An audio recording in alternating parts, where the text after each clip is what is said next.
Assalamualaikum, salam sejahtera. Saya Khairi Azrizal bin Khairul Izzahim, nombor matrik 290135.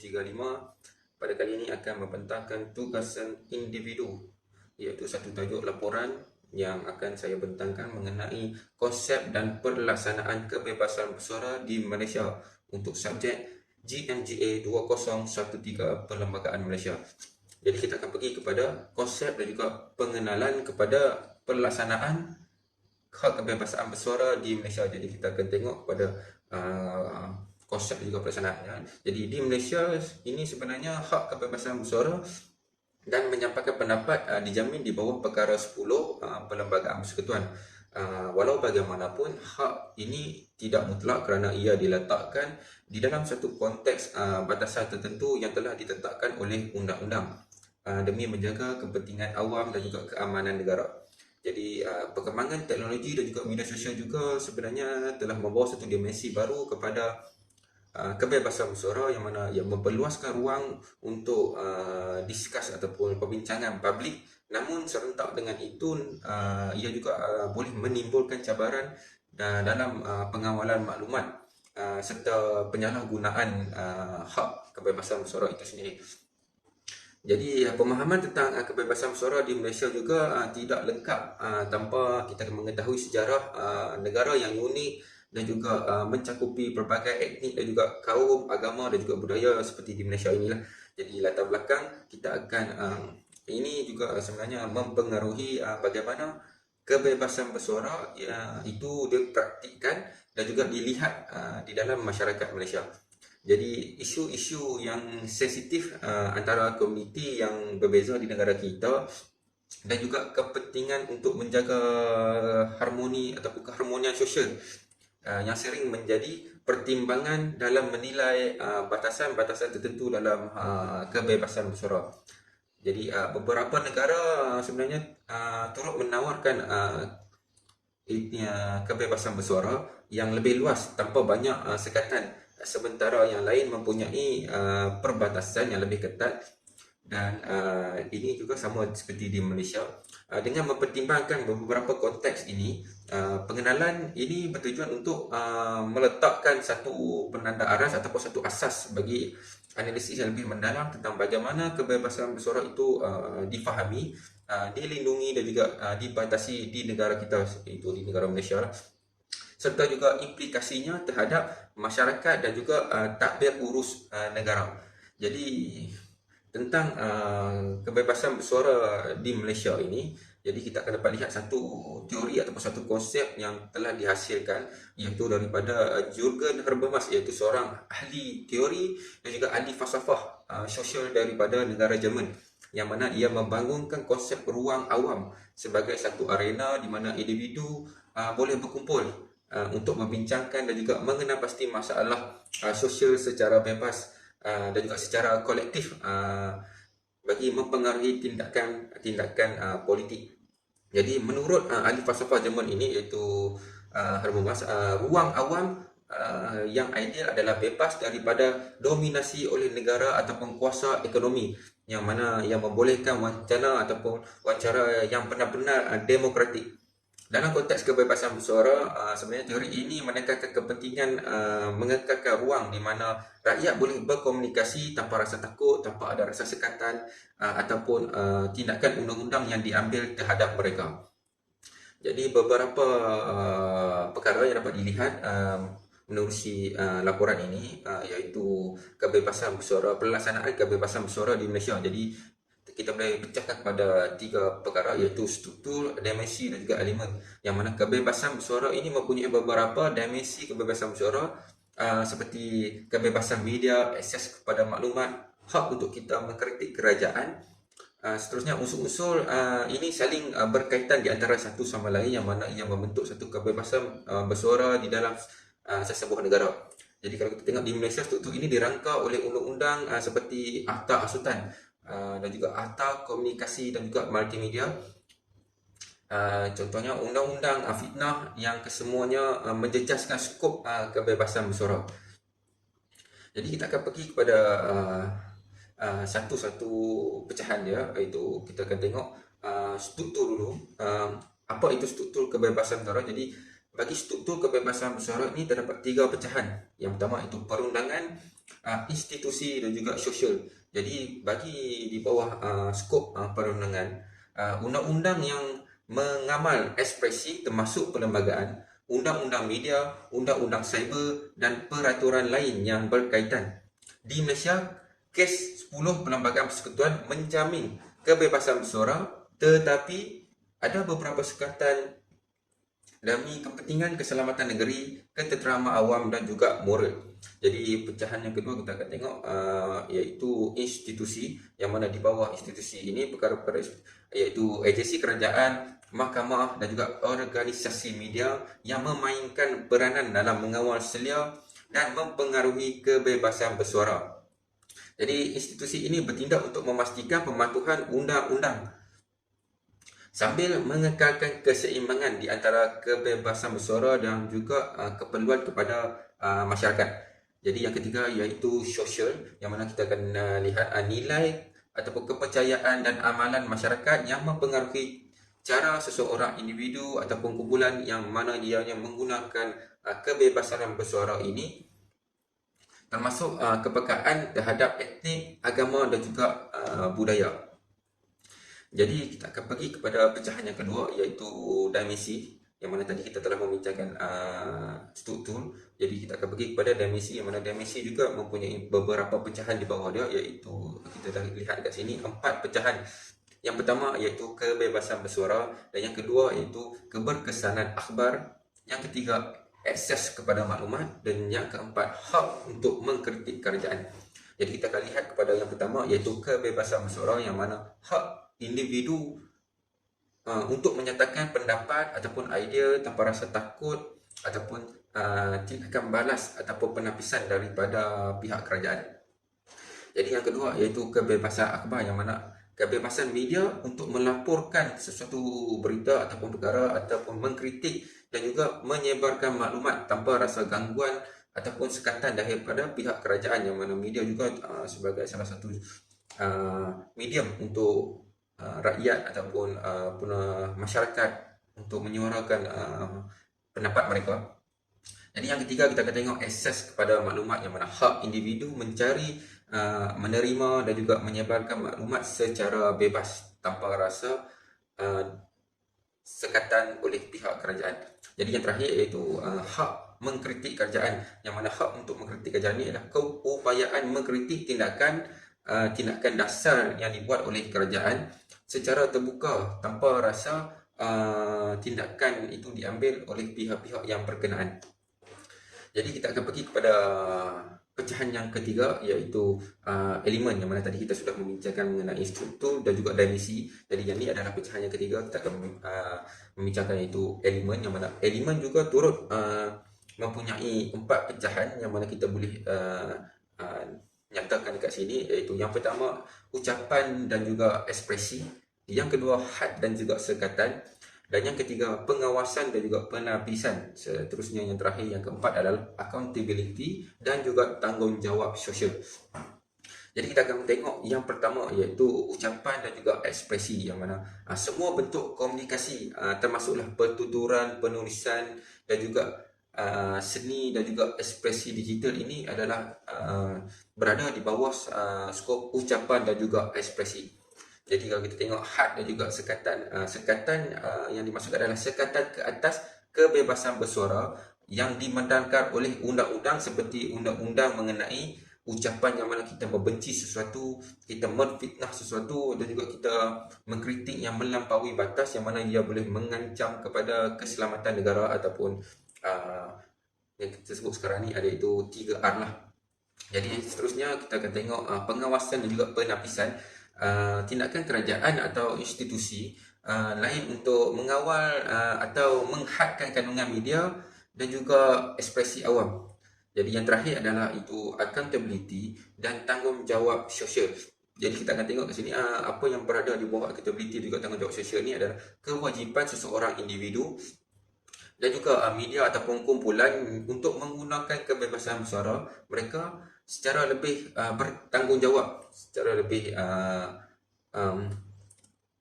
accountability dalam untuk mengelakkan penyebaran maklumat yang palsu ataupun tidak benar, ataupun mungkin boleh mengganggu gugat kepada keamanan negara, bangsa ataupun agama yang berada di dalam Malaysia ini.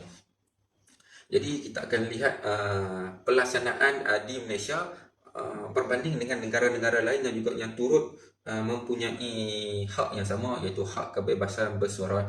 Jadi perbandingan pelaksanaan kebebasan bersuara di Malaysia dan negara lain, sebagai contoh Amerika Syarikat, yang mana di Amerika menunjukkan perbezaan dan juga pendekatan undang-undang dalam konteks sosial politik.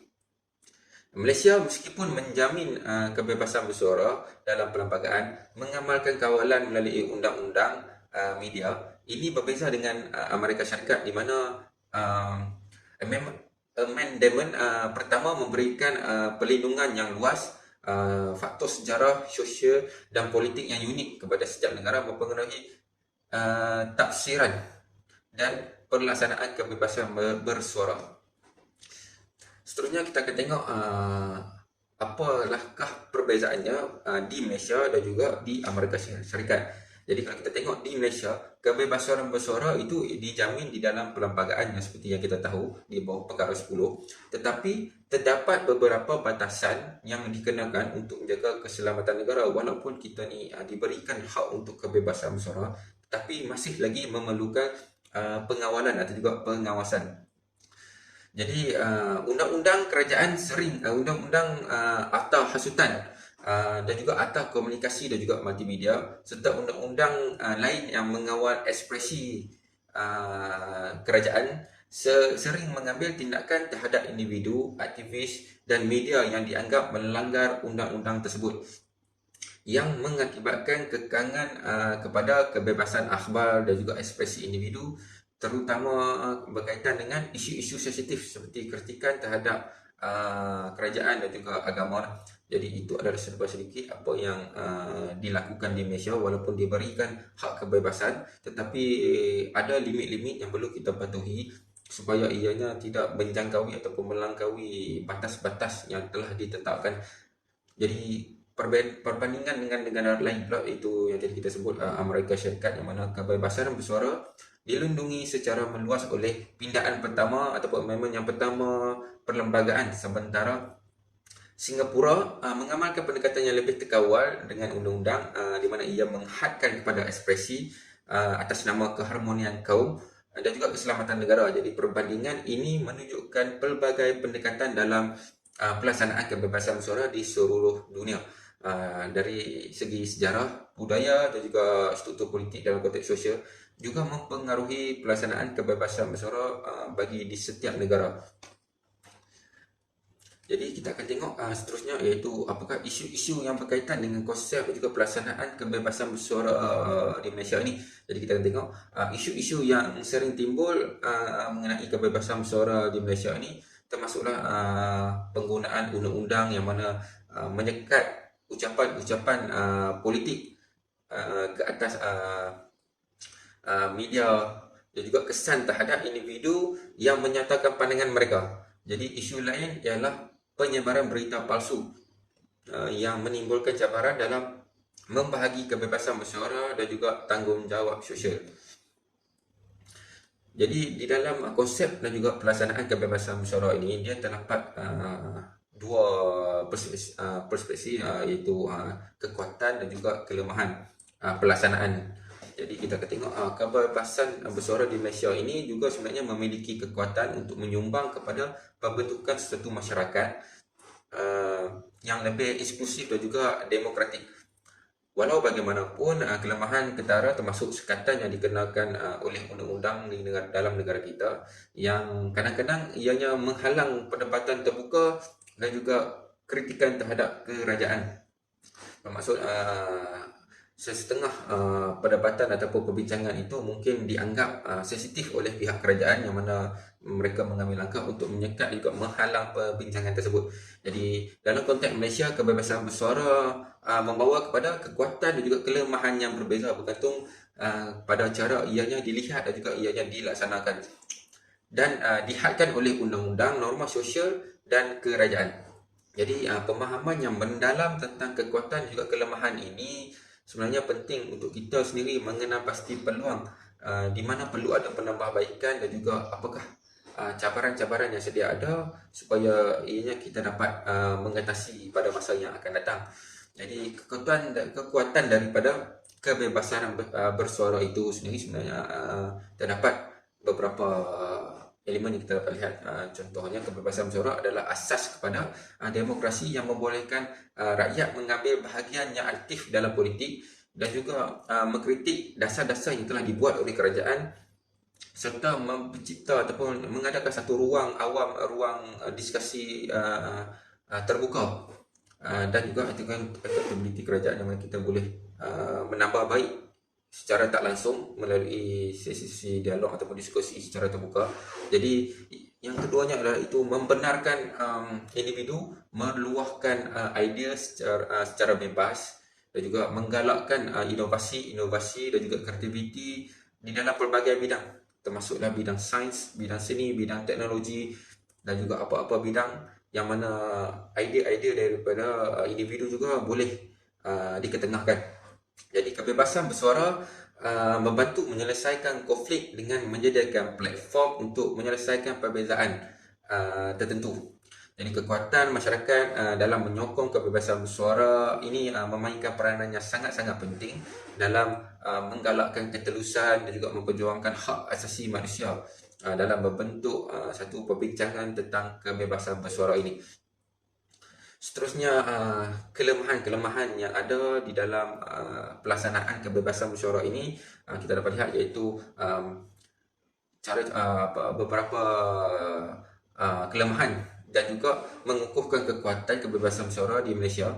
Penting untuk kita sendiri melibatkan diri dalam aktiviti program yang menekankan pada undang-undang yang mengambil kira perlindungan kebebasan bersuara sambil menjaga keharmonian sosial, termasuklah menyemak semula undang-undang membatasi kebebasan bersuara, memperkuat institusi demokrasi dan juga meningkatkan literasi media untuk menentang penyebaran maklumat palsu dan ucapan kebencian. Jadi pendekatan dan juga pemulihan kelemahan kebebasan bersuara adalah penting untuk memastikan hak semua individu itu dijaga. Jadi dapat empat perkara penting kita dapat highlightkan kat sini, iaitu sekatan undang-undang, isu sensitiviti sosial dan juga agama, risiko penyalahgunaan kebebasan dan juga keseimbangan antara kebebasan dan juga tanggungjawab. Jadi empat faktor ini adalah kelemahan-kelemahan yang terdapat daripada kebebasan bersuara yang ada di Malaysia. Jadi apa analisis yang kita dapat buat kepada kebebasan bersuara ini? Situasi kebebasan bersuara ini menunjukkan ketegangan di antara keinginan untuk mengekalkan kestabilan sosial dan keperluan untuk mewujudkan perbincangan demokrasi. Sekatan yang dikenakan sering menimbulkan persoalan tentang sempadan di antara keselamatan negara dan juga hak atas asasi manusia. Jadi terdapat beberapa pencanggahan di antara yang mana satu hak asasi manusia dan juga yang mana satu keselamatan terhadap negara. Jadi dapat dua isu yang dapat kita buat analisis dekat sini mengenai perkara iaitu kebebasan bersuara lah. Jadi apakah cadangan yang dapat dibuat kat sini? Sebagai contohnya adalah cadangan penambahbaikan adalah untuk meningkatkan kebebasan bersuara di Malaysia. Beberapa penambahbaikan yang kita dapat buat termasuklah kita menyemak semula undang-undang yang terlalu ketat, menggalakkan pendidikan media dan juga teknologi maklumat serta memperkukuh institusi yang menggalakkan kebebasan bersuara dan juga hak asasi manusia. Jadi ia juga penting untuk memastikan mekanisme yang adil, yang terbuka dalam mengendalikan kes fitnah dan juga kes-kes hasutan yang terdapat dalam beberapa undang-undang yang telah sedia ada. Jadi meningkatkan keadaan kebebasan bersuara di Malaysia, pendekatan yang menyeluruh diperlukan yang melibatkan perubahan perundangan, pendidikan dan juga kesedaran awam, yang mana terdapat beberapa cadangan bertujuan untuk mengukuhkan amalan kebebasan bersuara sambil memastikan kestabilan dan juga keharmonian sosio budaya, agama dan juga bangsa di dalam Malaysia ini terjamin. Jadi kita dapat tengok terdapat empat yang kita dapat lihat kat sini, iaitu cadangan-cadangan penambahbaikan. Jadi yang pertama iaitu reformasi undang-undang, yang kedua memperkukuhkan institusi demokrasi, yang ketiga pendidikan dan juga kesedaran, dan juga yang keempat iaitu memperbanyakkan program dialog. Jadi empat-empat faktor ini uh, adalah cadangan untuk yang mana boleh ditambah baik di dalam pelaksanaan kebebasan bersuara di Malaysia ini, bagi menjaga sama ada ketenteraman kepada negara dan juga hak asasi kepada manusia. Jadi apa yang dapat disimpulkan mengenai laporan konsep dan pelaksanaan hak kebebasan bersuara di Malaysia ini, kita dapat simpulkan kebebasan bersuara merupakan salah satu elemen yang penting dalam membina masyarakat yang demokratik. Di Malaysia sebenarnya, walaupun terdapat jaminan institusi dan juga pelaksanaan yang masih terhad oleh undang-undang serta dan amalan yang sedia ada, meningkatkan kebebasan bersuara memerlukan usaha sama di antara kerajaan dan juga masyarakat ataupun individu, bagi kita mencapai keseimbangan antara hak bersuara dan juga tanggungjawab sosial. Jadi melalui kebebasan bersuara sebenarnya Malaysia boleh mengorak langkah dalam mengukuhkan demokrasi, dengan memastikan suara rakyat itu tidak ketinggalan. Jadi suara rakyat itu juga sebenarnya boleh mendahului dan juga boleh didengari dan juga dihormati serta diambil maklum oleh pihak kerajaan dalam konsep kebebasan bersuara di Malaysia ini sebenarnya. Jadi sekian saja itu laporan daripada saya mengenai konsep dan juga pelaksanaan kebebasan bersuara di Malaysia. Jadi itu sahaja. Sekian, terima kasih.